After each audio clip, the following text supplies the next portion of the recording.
ভালোবাসা কি সত্যি মানুষকে বাঁচায়, নাকি কখনো কখনো ভালোবাসায় হয়ে ওঠে সবচেয়ে বড় ধ্বংসের কারণ? শরৎচন্দ্র চট্টোপাধ্যায়, যিনি বাংলা সাহিত্যের সবচেয়ে বেদনাময় কলমটা ধরেছিলেন, তার ৩টে অসাধারণ উপন্যাস নিয়ে আজ আমরা কথা বলবো।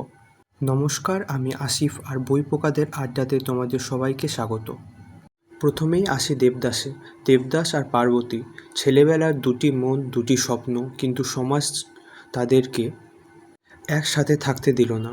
আর দেবদাস, সে পার্বতীকে ভালোবাসলো কিন্তু লড়াই করতে পারল না। নিজেকে ভেঙে ফেললো, মদে ডুবিয়ে দিল, আর একটু একটু করে শেষ হয়ে গেল। এই বইতে একটা লাইন আছে যেটা পড়ার পর আমি অনেকক্ষণ চুপ করে বসেছিলাম। দেবদাস পারোকে বলেছিল, যদি অপবাদ দিই। মাত্র ৩টি শব্দ, কিন্তু এই ৩টি শব্দের মধ্যে কতটা অসহায়ত্ব, কতটা ভয়, কতটা ভালোবাসা লুকিয়ে আছে, সেটা বুকে না থাকলে বোঝা যাবে না। এই বইটা শুধু একটি প্রেমের গল্প না, এটা একটা মানুষের আত্মধ্বংসের দলিল। লতিকা পাবলিকেশন থেকে প্রকাশিত, দাম মাত্র ১০০ টাকা। এই দামে এতটা বেদনা কিনতে পাওয়া যায়, সেটা ভাবলেই অবাক লাগে। এবার আসি চরিত্রহীনে।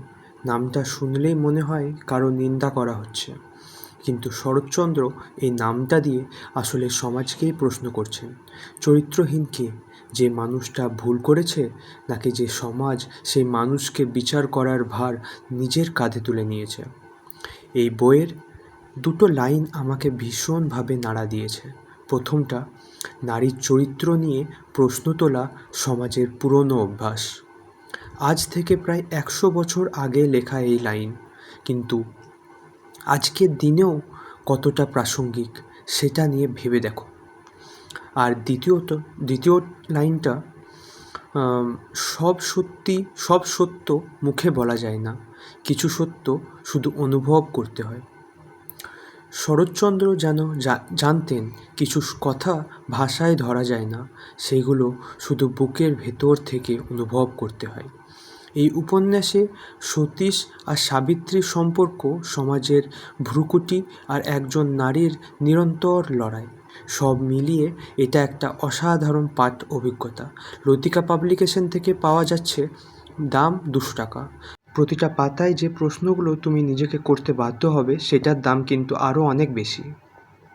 আর সবশেষে শ্রীকান্ত, এটাকে শুধু উপন্যাস বললে ছোট করা হয়, এটা একটা জীবনের মানচিত্র। এই উপন্যাসটি ৪টি পর্বে লেখা, আর প্রতিটি পর্ব যেন শ্রীকান্তের জীবনের একটা আলাদা অধ্যায়, একটা আলাদা রং। প্রথম পর্বে আমরা দেখি এক দুর্দান্ত বেপরোয়া ছেলেকে, ইন্দ্র, তার ছেলেবেলার বন্ধু, যে মৃত্যুকে ভয় পায় না, নদীতে ঝাঁপ দেয়, সাপ ধরে খেলে, আর শ্রীকান্ত তার পিছু পিছু ছোটে মুগ্ধ হয়ে। এই পর্বে আছে অন্নদা দিদির কথা, একটা বৈষ্ণবী মেয়ে যার সঙ্গে শ্রীকান্তর পরিচয় হয় এক অদ্ভুত পরিস্থিতিতে। দ্বিতীয় পর্বে শ্রীকান্ত একটু বড় হয়েছে, আর তার জীবনে আসে রাজলক্ষ্মী, যে এক সময় পাড়ার মেয়ে ছিল, তারপর হয়ে গেছে বাইজি। সমাজ তাকে ছুঁড়ে ফেলে দিয়েছে, কিন্তু শ্রীকান্ত তাকে দেখে অন্যভাবে।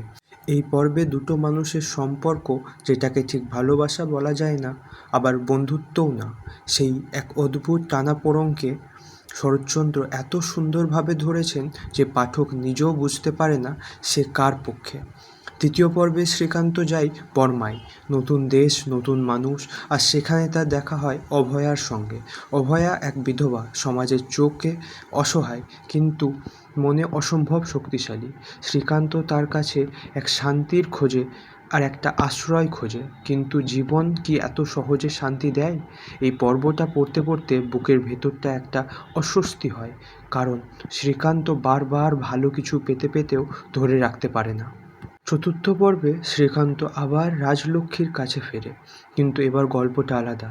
রাজলক্ষ্মী এখন আর সেই আগের মানুষ নেই, সে ধর্মের পথে হেঁটেছে, বদলে গেছে। আর শ্রীকান্ত দেখে, যাকে ভালোবেসেছে, যাকে চিনেছে, সে আর নেই।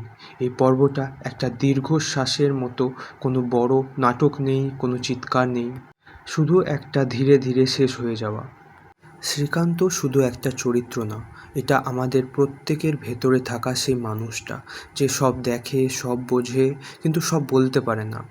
4 পর্ব জুড়ে একটা মানুষের পুরো জীবন, এত বড় ক্যানভাস বাংলা সাহিত্যে খুব কম লেখক এঁকেছেন। লতিকা পাবলিকেশন থেকে পাওয়া যাচ্ছে, দাম 225 টাকা। এই বইটা একবার পড়লে বারবার পড়তে ইচ্ছে করবে, প্রতিবার নতুন কিছু খুঁজে পাবে। 3টে বই, 3টে ভিন্ন গল্প, কিন্তু একটাই সুর। শরৎচন্দ্র বারবার দেখিয়েছেন সমাজের নিয়মের চেয়ে মানুষের হৃদয় অনেক বড়। তুমি যদি এই 3টের মধ্যে যে কোনো একটা দিয়ে শুরু করতে চাও, তাহলে আমি বলবো দেবদাস দিয়ে শুরু করো, তারপর চরিত্রহীন, তারপর শ্রীকান্ত। 3টে বই আমি কলেজ স্ট্রিট থেকেই সংগ্রহ করেছি। ভিডিওটি ভালো লাগলে লাইক দাও, চ্যানেলটি সাবস্ক্রাইব করো, আর কমেন্ট করে বলো এই 3টের মধ্যে তোমার প্রিয় কোনটা। বই পোকাদের আড্ডাতে আবার দেখা হবে। ভালো থাকো, পড়তে থাকো।